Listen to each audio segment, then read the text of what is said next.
HP laptop factory reset Windows 10.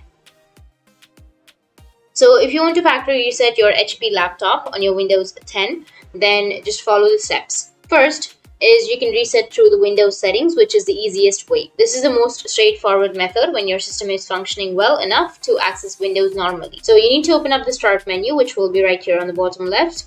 It might be different on your laptop, your HP laptop. So go with the start menu and then you need to select these settings with the gear icon. Under the gear icon, you can go with update and security option. Under update and security, you will have recovery. Click on recovery, and under recovery, you will have reset this PC.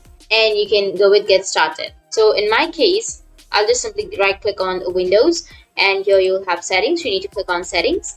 Under settings, you need to go with system, which is here on the left side. And from the system, you need to scroll down and go with recovery. Under recovery, here you will have reset this PC. So you can go with reset, which is on the right side. Once you click on reset, it will ask you to keep files or remove everything. So if you want to remove everything, you can go and click on remove. Or if you want to keep your files, you can go with keep your file and select either a cloud download or a local reinstall and review additional settings if presented, and follow the on-screen prompts to complete the reset process.